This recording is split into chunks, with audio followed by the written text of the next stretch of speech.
Someone's been murdered. I don't know who did it or how or why, but I'm going to find out one scene at a time.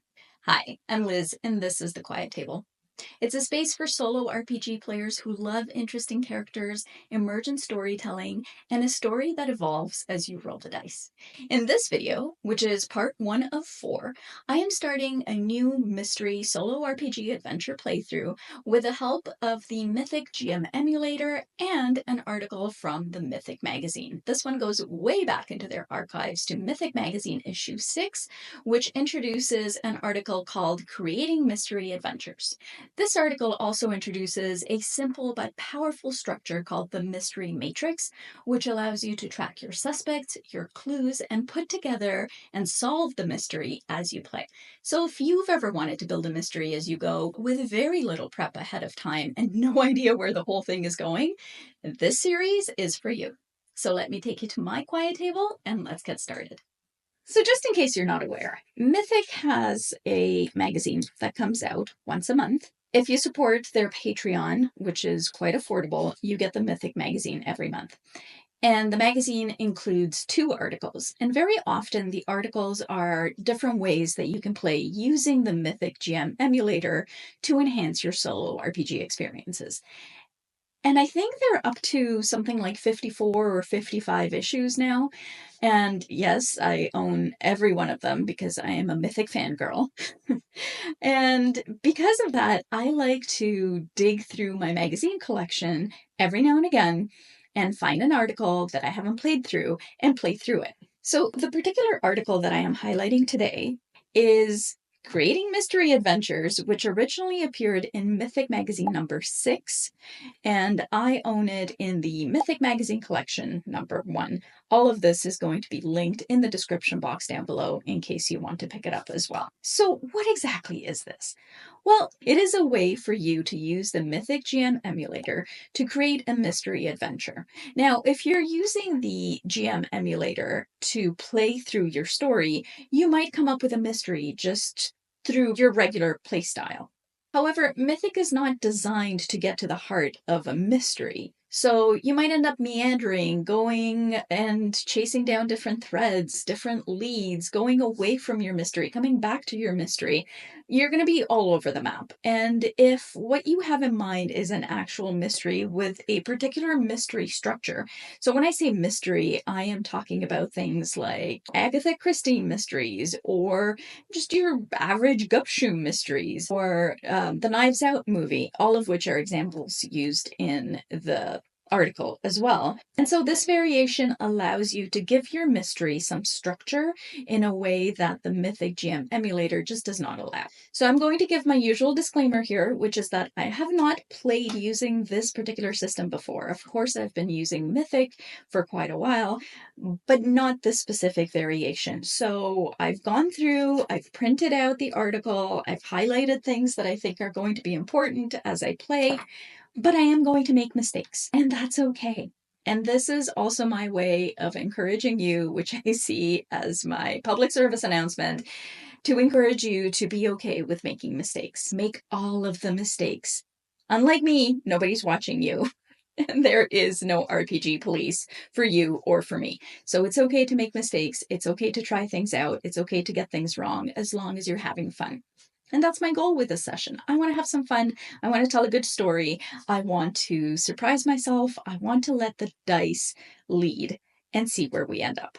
It says that in order for me to get started with this mystery, I have to start the same way that I would start any other mythic adventure, and that is by generating an opening scene the way I normally do. Now, the way I normally generate an opening scene is by creating a character, and I do this in the briefest of ways. I really don't spend a lot of time on this. I roll on a mythic table or 2 or 3 or 6, and then I put everything together and I create a very bare bones character who comes to life as I play my story.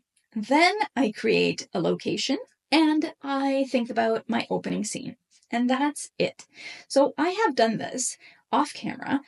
It took me about 10 minutes. So let me tell you what I have created to get us started. So my character's name is Silva Rook. She used to work for the Serpent's Kiss, which is a powerful business collective. They made their fortune through contracts, pressure, and intimidation. And Silva was the one they sent to make sure people fell in line. She was one of their top enforcers. She wasn't just muscle. She had a sharp mind, a strong sense of direction, and absolutely no patience for nonsense. She's tough, she's stubborn, and she doesn't back off once she's decided something matters to her. These days, she works freelance as a retrieval specialist. People come to her when they want something found or taken, maybe stolen tech, sensitive documents, blackmail ledgers, missing persons. She's in control of her work now, and she picks jobs that let her push back against the kinds of people she used to work for.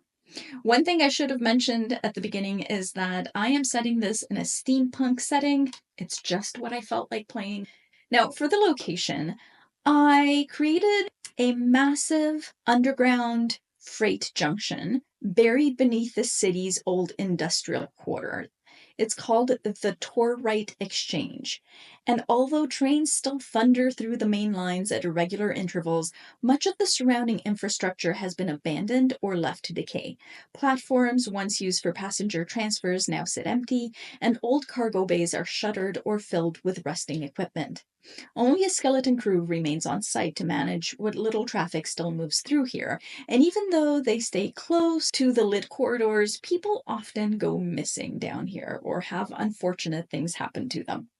Entire wings of the station are sealed off or unofficially closed. They're dark, they're dangerous, and most quote unquote normal people don't wander down here. Here's my opening scene setup. Silva was hired to recover the location of a smuggled tech cache hidden somewhere in the depths of Torrite Exchange. Her only lead was a man named Relin Fist, a station worker who agreed to pass her the location in exchange for payment and protection. The meeting was supposed to take place on one of the disused freight platforms. But when she arrives, Relin is dead. Now the job's in jeopardy, and someone clearly didn't want that information getting out. If Silva wants to finish the job, get paid, and keep control of the situation, she needs to find out who killed Relin and what they did with the intel he was supposed to give her. So that's all I've got. Like I said, this took me 10 minutes to put together. It was just bare bones, bullet points. I narrated it for you just based on that. Honestly, don't overthink this part. Just make it as easy and fun as possible for you to get into your adventure. Unless, of course, you really enjoy building up characters with lots of depth and layers in history, in which case, do that. Do whatever works best for you. Now, I am going to play through my story using the mystery matrix, which is what is highlighted in this magazine article. So the mystery matrix, which we will go into in depth as I play, is basically made out of, well, 4 different components. Number 1 is the mystery itself. So we're going to fill this in with what type of mystery we are hoping to solve, what the main question is at the heart of the story.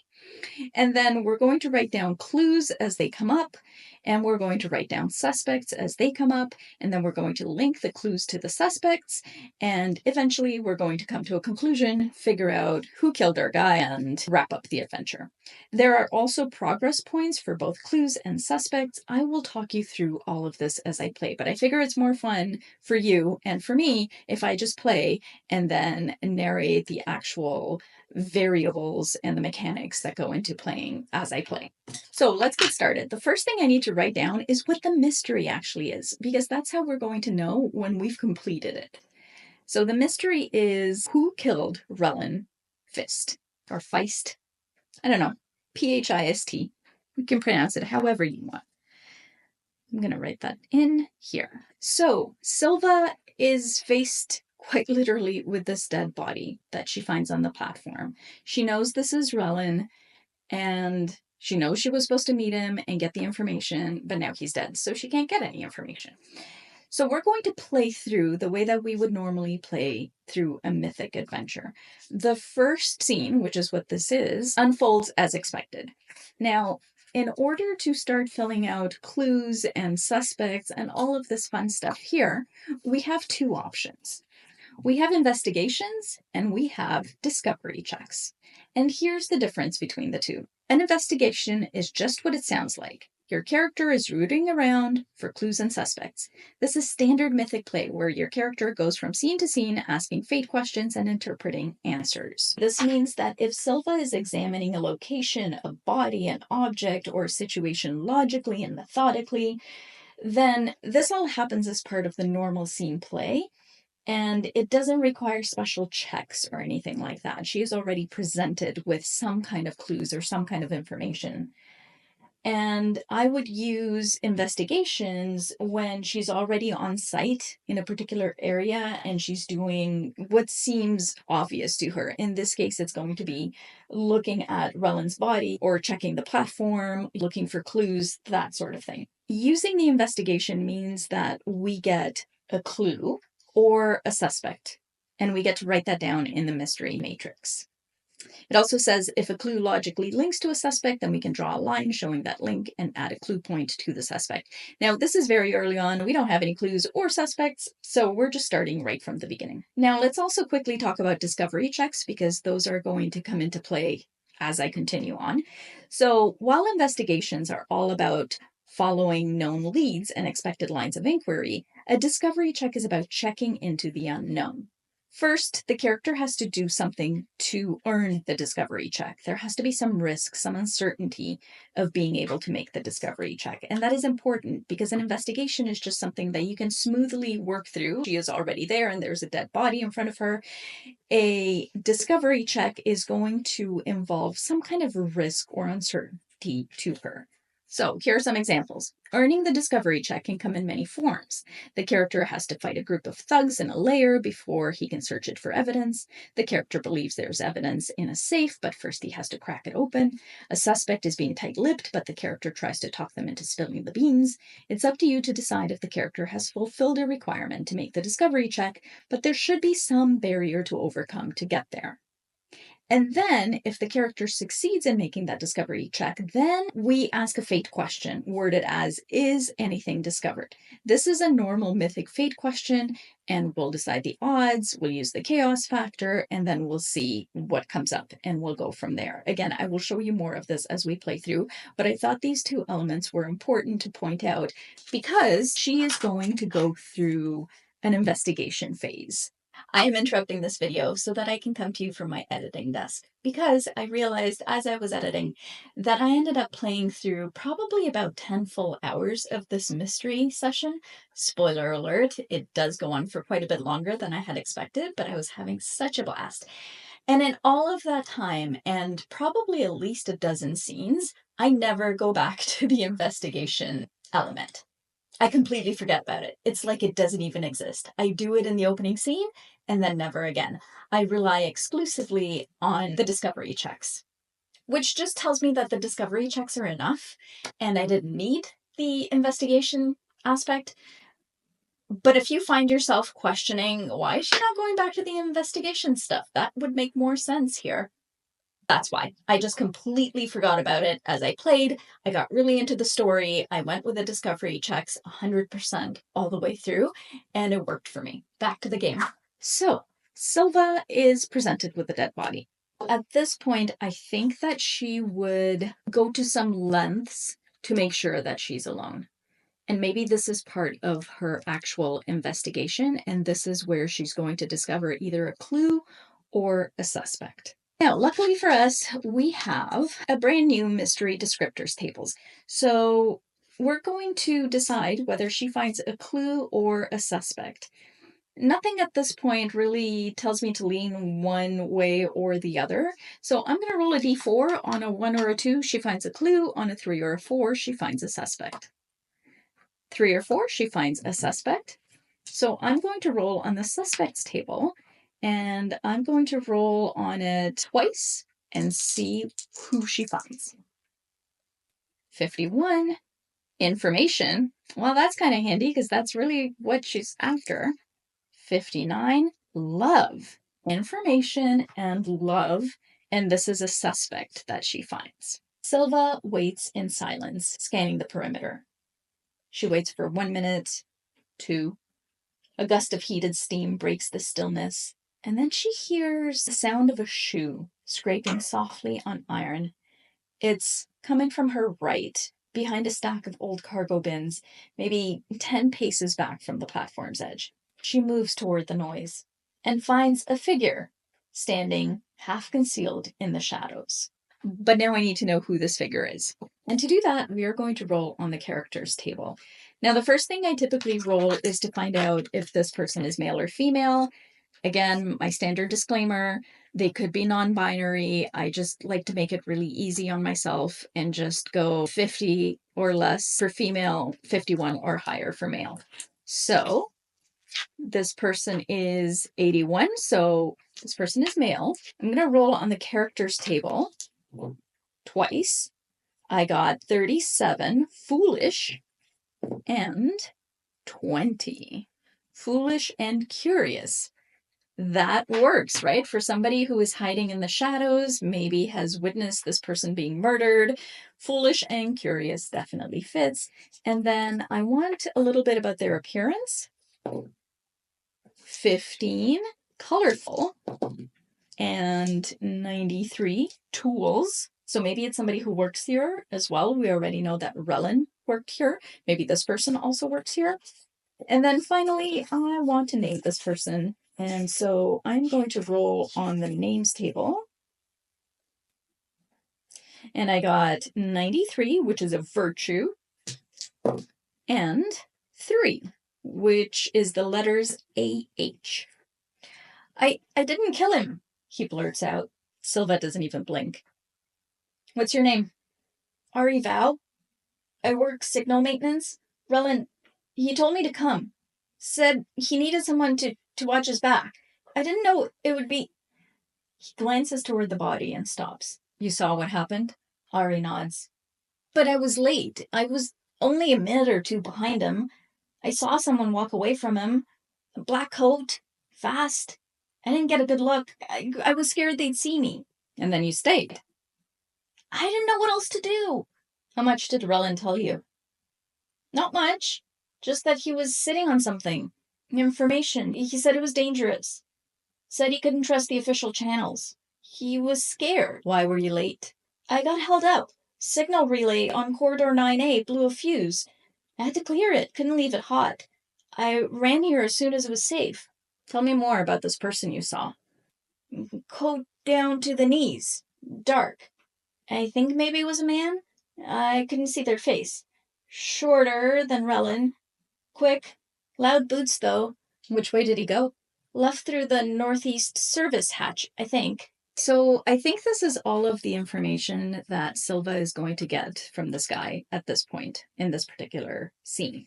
So what we're going to do is we're going to start filling out our mystery matrix. Now, the article does say that each individual piece of information that your character finds is going to be recorded as a separate clue on the clue grid. So even though, for example, Ari told her 3 different things about this mysterious figure, and we don't even know if Ari is lying yet. He could be, but all she knows right now is that this figure was wearing a long dark coat, had loud boots, so boots that made a loud noise, and left via a particular service hatch. Those are all clues.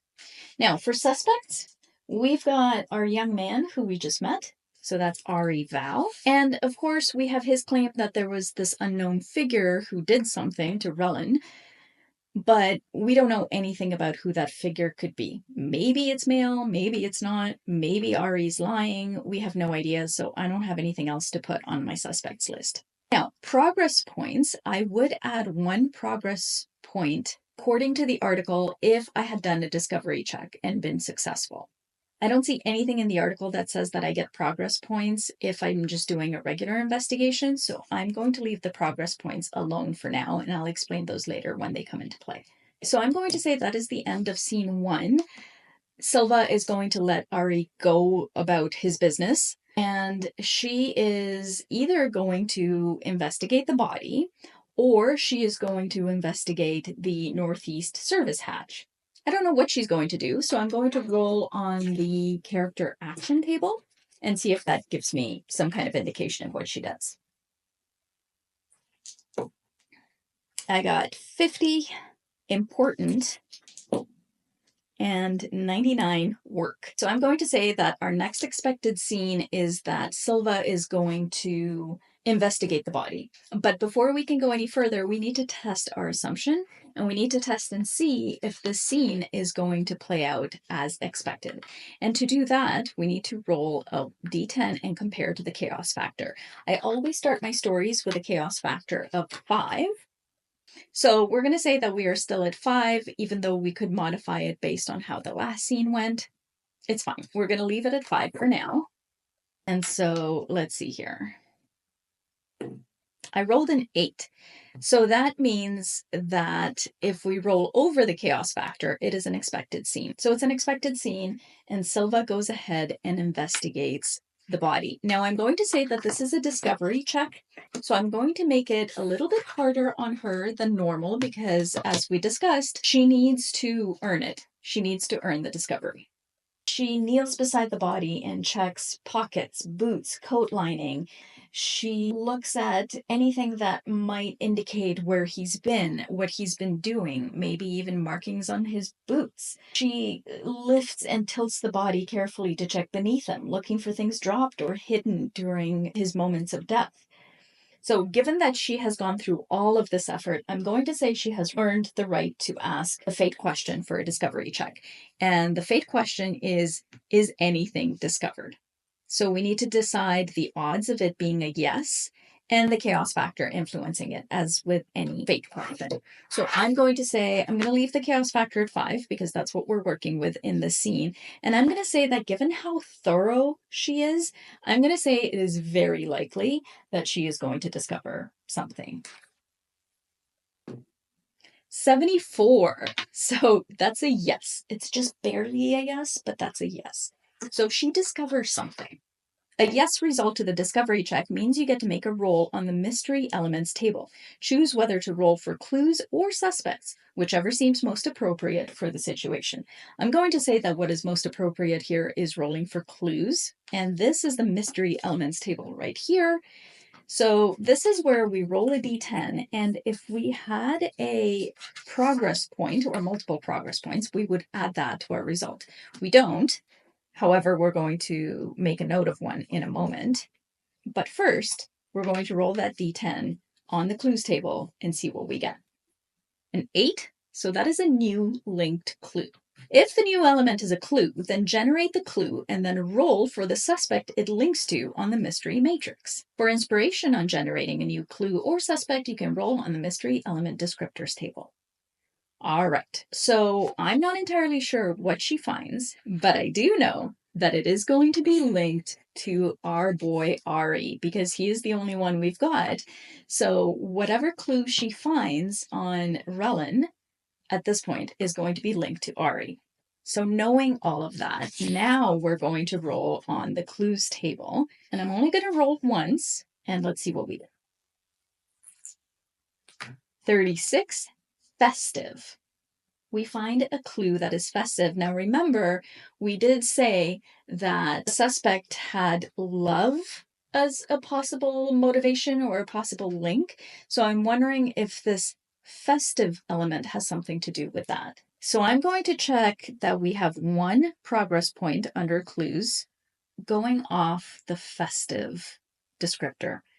I'm going to say that what she finds in the lining of his coat is a small red envelope. It almost looks like something that a holiday greeting card would be tucked into. And the outside, the envelope is clearly marked to Ari. And then inside, when she opens it, instead of finding just the usual happy holidays writing on it, what she finds is a list of names. And at the bottom, some scribbled words that say, "Keep this safe if I don't make it. Someone's watching me. Dad." That ties in together the love aspect, right? Ari is his son. It also deepens the mystery here because Ari never told Silva that Relin was his dad. He certainly looked shaken up. He was nervous, but he didn't say anything about Relin being his father. Why is that? Is it because he feared for his own safety? Is it because he was involved somehow? Is it because he is the one who killed Relin? We don't know. So I'm going to write this down. I'm going to say that small red envelope is the clue. And let me just show you here how this is described in the rules. So it says that on the mystery matrix, you would draw a line from the box holding the clue to the box labeled with the suspect, like this. The more clues linked to a suspect, the more that suspect is implicated in the mystery. To keep easier track of how many clues are associated with a suspect, you can record the number of linkages in the blank space to the right of each suspect box. By default, a clue connected to a suspect counts as one clue point. However, if a clue is chosen to link to a suspect more than once, then that clue is strengthened in relation to that suspect. So we are going to connect.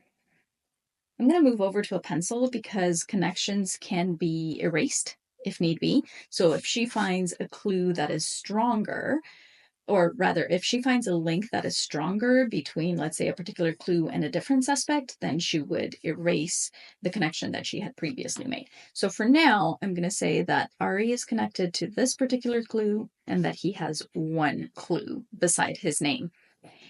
When we get up to 6 clues, then that means that this particular suspect is the one who committed the crime in our case. However, there is a list of names on that envelope, and each one of those names, I think, could be a suspect. So I'm going to write down the other names under the suspects list. So we've got Leslie Lever, Perry Flint, and Samuel Corbin. All right, now the article says there's no rule against having multiple discovery checks in a single scene, which is great because I want Silva to do another discovery check and see if she can figure out the cause of death. So I'm going to say that because she has been manipulating this body, she would have noticed if there was blood on it. So that's where I want to start. Is there blood on this man's corpse? I'm going to give it 50-50 odds because I don't know and we didn't say one way or the other, and we're going to use the chaos factor of 5. I got a 24, so yes, there is blood on the body. And I'm going to roll on the descriptor table just to see if I can figure out where the blood is or how the blood is manifesting. There are 2 descriptor tables. I usually roll a d4 to figure out which table I'm going to go with. On a 1 or a 2, it's on the first table. On a 3 or a 4, it's on the second table. So second table, 63. That gives us military. So military blood. Maybe a military cause of death that she would recognize. So there is, in fact, a thin trail of blood running from beneath Rellen's coat. She can tell it's coming from the upper chest, left side. It's not gushing or splattered. It's just a slow, steady leak. It's almost controlled. So this detailed physical inspection, I would say, earns her a second discovery check. Normally I would ask, is anything discovered? In this case, I'm going to be very specific and say, does she discover the cause of death? Based on the fact that she has spotted blood, based on how focused and careful she is, based on her previous experience, I'm going to say it's very likely that she will have figured out cause of death here. Chaos factor is still 5. 38. Yes, she figures out cause of death. So let's go with that military descriptor that we got before. So a discovery check, yes, means that we get to make a roll on the mystery elements table. Roll for clues or suspects. I'm going to roll for clues again. And this time, we get to add our 1 progress point to whatever we roll. So that's an 8 plus 1 is a 9. Link clue to suspect or new clue. You have discovered something that links a clue to a suspect. Roll on the mystery matrix for a clue and roll for a suspect. Draw a line connecting these two and update on the suspect box the number of clue points linked to the suspect. If the result happens early in the mystery and there are no clues or no suspects, then treat this as a new clue. So we do have clues and we have suspects. So we're going to roll a D100 for a clue. 69, that is choose the most logical clue because this isn't filled in. So I'm not really sure that I have a logical clue here because we're looking for a cause of death. And our clues are long black coat, heavy loud boots, northeast service hatch, and small red envelope. And she was looking for a cause of death, and she discovered that there was blood trickling from his upper chest. So what would the most logical clue be? She discovers a clean puncture wound straight to the heart. This to her indicates a trained killer, not a common thug. She figures the weapon was likely compact, sharp, quiet, something concealed.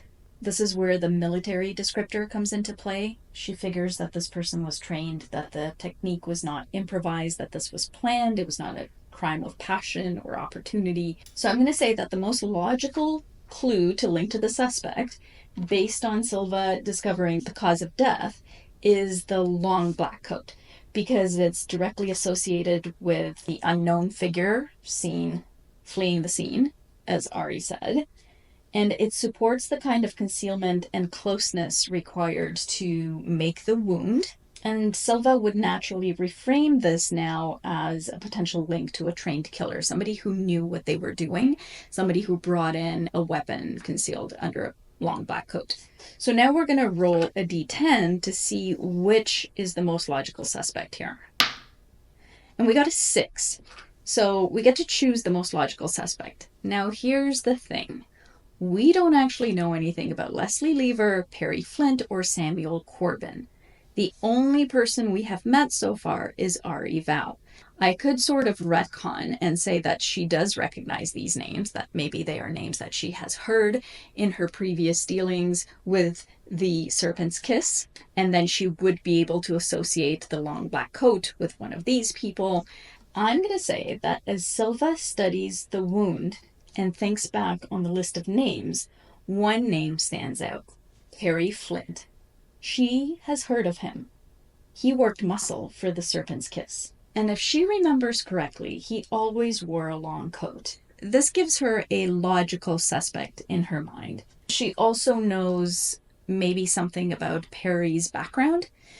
Maybe she knows that he was an enforcer and was in the military previously. Let's say he was some kind of mechanized infantry foot soldier previously in a former life before he became an enforcer for the Serpent's Kiss. And so she thinks Perry Flint's name is on this greeting card. She knows he's disciplined, tactical, dangerous. If he killed Rellin, it wasn't personal. It was all business. So now she's going to link this long black coat to Perry. We're going to give him 1 clue point, and we're going to give ourselves another progress point in clues. So while she's here, while the scene is still ongoing, we're going to do another discovery check.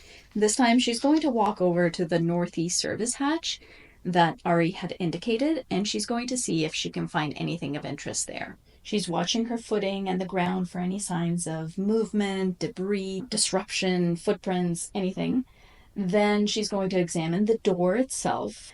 She's going to check the floor for blood smears, fibers, mechanical residue.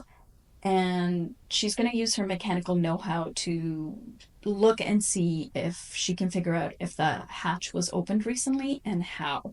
So I'm going to say that all of this physical and mental effort constitutes new distinct work, which gives her the discovery check. So now we're going to ask a fate question worded as, does she discover anything? And let's figure out odds. Given that she is highly trained, she's methodical, she's working from a lead, which was Ari's observation that the bad guy went that way, and she's investigating a physical space, the odds are very likely that she is going to discover something by checking this northeast service hatch. I'm going to use the chaos factor of 5, 41. So yes, she does discover something, which means that once again we get to roll on the mystery elements table, and this time we get to add our progress points of 2. So 5 plus 2 is 7. We get a new linked clue. So just like before, if the new element is a clue, then generate the clue and then roll for the suspect it links to on the mystery matrix. So the first thing we need to do is generate the clue. So I don't know what she finds, so I'm going to roll on the mystery descriptor table under clues. 55, magnificent. And then I'm going to roll for the suspect it links to, because based on that, maybe it'll help me figure out what magnificent things she finds as a clue. So let's do a d10. 6. Once again, choose the most logical suspect. What she finds is a brass cufflink, and the cufflink has one initial on it, and the initial is L. So she's going to connect that to Leslie Lever. I'm going to write down another clue is the brass cuff link, and we're going to link that to Leslie Lever, just based on the L that is on it. I'm going to write down that it has an L. So now Leslie Lever also has one clue point. So we're going to say that this is the end of scene 2 because Silva has exhausted every avenue available to her at this point. She knows authorities eventually have to be called in. She doesn't want to be around when that happens. Although she also knows that people go missing and they get hurt down here in the Tor-Right exchange all the time, and the authorities don't really care. So she's not terribly concerned about being connected to a murder down here. But she has a few good leads. She knows that she could speak to Ari again, ask him why he wasn't more forthcoming about his connection to Relin. She could track down Perry Flint, see if he had anything to do with this. She could track down Leslie Lever, or she could track down Samuel Corbin, who she doesn't really know anything about yet, and he's not linked to anything that she has discovered. But that doesn't mean that he's not involved. And that is where we're going to end part 1 of this mystery adventure. So I'm hoping that you will come back and join me for part 2. Thank you so much for watching. If you have any questions or comments, please feel free to leave them in the comments down below. And as always, when you're in the mood for a little bit more dice rolling and adventures and a fun journey through solo RPGs, you know where to find me. See you at the Quiet Table.